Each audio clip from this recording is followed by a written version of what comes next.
ಜಯವೆನ್ನುವುದು ನನ್ನ ಪಾಲಿಗೆ ಕನಸೇ ಆಯಿತಲ್ಲ. ಭೀಷ್ಮಾಚಾರ್ಯರು 10 ದಿನ 10,000 ಯೋಧರ ದರಗಳನ್ನು ಕೊಡಿದರು. ನಂತರ ಶರಮಂಚದಲ್ಲಿ ಮಲಗಿದರು. ದ್ರೋಣಾಚಾರ್ಯರು ವಿವಿಧ ಬಗೆಯ ವ್ಯೂಹಗಳನ್ನು ರಚಿಸಿದರು. ರಾತ್ರಿ ಯುದ್ಧವನ್ನು ಸಾರಿದರು. 5 ದಿವಸ ಯುದ್ಧವನ್ನು ಮಾಡಿದರು. ನಂತರ ಆಪ್ತ ಮಿತ್ರನಾದ ಕರ್ಣನಿಗೆ ದಳಪತಿತ್ವವನ್ನು ನೀಡಿದೆ. ನಿನ್ನೆಯೇ ಸೇನಾಧನು ಹಾನಿಗೀಡಾಯಿತು. ಶಲ್ಯನ ಸಾರಥಿತ್ವವನ್ನು ಬಯಸಿದ. ಪ್ರಯತ್ನ ಪಟ್ಟು ಅದನ್ನೂ ಹೊಂದಿಸಿಕೊಟ್ಟೆ. ಆದರೆ ಇಂದಿನ ಯುದ್ಧದಲ್ಲಿ ನಾವು ನೋಡುತ್ತಿರುವಾಗಲೇ ದುಶ್ಯಾಸನನ್ನು ಹಿಡಿದು ಬಡಿದು ಕೆಡವಿ ಒಡಲನ್ನು ಸೀಳಿ ರಕ್ತವನ್ನು ಕುಡಿದ ಭೀಮ ಬಲಿಷ್ಠನಾದ ತಮ್ಮನನ್ನು ಕಳೆದುಕೊಂಡು ತಲೆಗೆ ಕೈಕೊಟ್ಟು ಕುಳಿತಿದ್ದೇನೆ. ಈವರೆಗೆ ನಡೆದ ಯುದ್ಧಗಳಲ್ಲಿ ಅಪಾರ ಹಾನಿ ನನಗಾಗಿದೆ. ಕ್ಷಣ ಕ್ಷಣಕ್ಕೂ ಕೆಟ್ಟ ವಾರ್ತೆಗಳೇ ಕೇಳಬರುತ್ತಿವೆ. ಕಂಡು ಸಹಿಸಲಾಗದ ದುರಂತಗಳೇ ಎದುರಾಗುತ್ತಿವೆ. ಬೇಸರದಿಂದ ಶಿಬಿರಕ್ಕೆ ಬಂದೆ. ಭಯಾನಕ ಪರಿಸ್ಥಿತಿ. ಸೈಂಧವನಿಲ್ಲ, ದುಶ್ಯಾಸನನೂ ಇಲ್ಲ. ಶಕುನಿಯಂತೂ ಎಲ್ಲಿದ್ದಾನೋ ಏನು? ಯಾರನ್ನು ಕೇಳಲಿ? ಯಾರಿಗೆ ಹೇಳಲಿ? ಏನು ಮಾಡಲಿ? ಏನೂ ಸೂಚಿಸುತ್ತಿಲ್ಲ. ಶಿವನೇ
ಕ್ಷೇತ್ರವನ್ನು ಬಿಟ್ಟು ಬಿಡಲಿಗೆ ಬಂದಿದ್ದಾನೆಂದರೆ ಆಘಾತಕ್ಕೆ ಒಳಗಾಗಿದ್ದನೆಂದು ಅರ್ಥ ಮಾಡಿಕೊಳ್ಳಬೇಕು.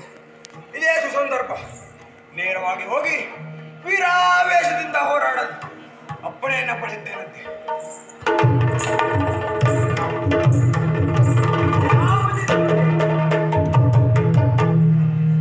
ಕರ್ಣಪುತ್ರ ವೃಷಸೇನ, ನಾನೇ ಸರಿ. ದುರವಿಳಿಯನ್ನ ಕೊಡು. ಮುದ್ದು ಮಾತಿನಿಂದ ಯುದ್ಧಕ್ಕೆ ಪಡೆಯನ್ನ ಕೇಳುತ್ತಾರೆ. ಮಗನೇ ನೀ ಸಣ್ಣವ ನಿನ್ನದು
ಬೆಕ್ಕಸ ಬೆರಗಾಗಿದ್ದೇನೆ. ಮಗು ವೃಷಸೇನ, ಹಾ. ಯುದ್ಧರಂಗವೆಂದರೆ ಆಟದ ಅಂಗಣವೆಂದು ಭಾವಿಸಿದ್ದೇನು? ಸರಿ. ಹುಡುಕಾಟಿಕೆ ಪರಮ ಸುಖವೆನ್ನುವುದು ಸುಳ್ಳಲ್ಲ. ನಿನಗೆ ಕುರುಕ್ಷೇತ್ರ ಕಣಕದನಕ್ಕೆ ಪ್ರವೀಣ್ಯವನ್ನು ಕೊಡಬೇಕೇ? ಹಾ. ಚಿಕ್ಕ ಮಕ್ಕಳು ವೀಳ್ಯ ಕೇಳುವ ಅಭ್ಯಾಸ ಒಳ್ಳೆಯದಲ್ಲ. ಹಾ. ಅರ್ಜುನನ ಗರ್ಜನೆಗೆ ವೀರ ಯೋಧರೇ ಅಂಜಿ ಹಿಂದೆ ಸರಿಯುತ್ತಾರೆ.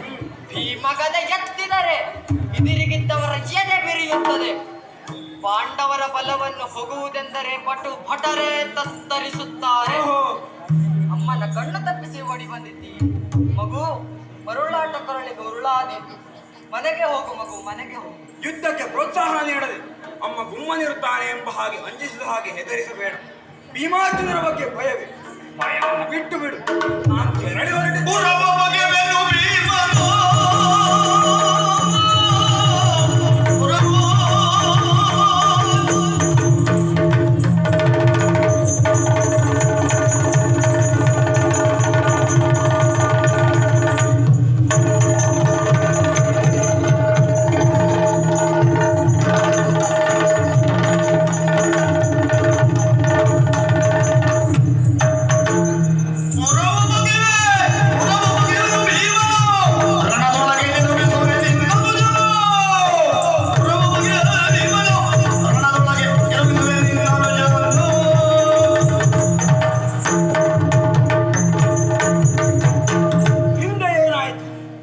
ಪ್ರೀತಿಯ ತಮ್ಮನಾದಂತಹ ವಿಶ್ವಾಸರ ಪ್ರಭುವಿನ ಹೊಟ್ಟೆಯನ್ನ ಭೀಮ ಬಗೆದ. ಅವನ ರಕ್ತವನ್ನ ಘಟಘಟನೆ ಕುಡಿದ. ಈಗ ಅವನ ರಕ್ತವನ್ನ ನಾನು ಕುಡಿಯುವುದಕ್ಕೆ ಸಿದ್ಧನಿದ್ದೇನೆ. ಕೊಡಿಯಪ್ಪಣೆಯನ್ನ ಎಂದು ಪೌರುಷವಾಡುತ್ತಿರಲಾನಂದದಿಯೋ ಕೌರವನು ಸ್ವಪ್ನದಿ ಕಂಡ ಹಣವಿಗೆ ಗೂಣ ನೊಡ್ಡುವ ತೆರನು ತಾನಾಗಿ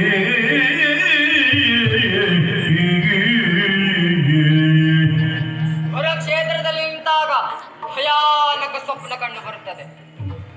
ಶಿಬಿರಕ್ಕೆ ಬಂದು ಸೋತು ಕುಳಿತು ನಿಟ್ಟುಸಿರು ಬಿಡುವಾಗ ಆಸೆಯ ಮಿಂಚು ಸುಳಿಯುತ್ತದೆ.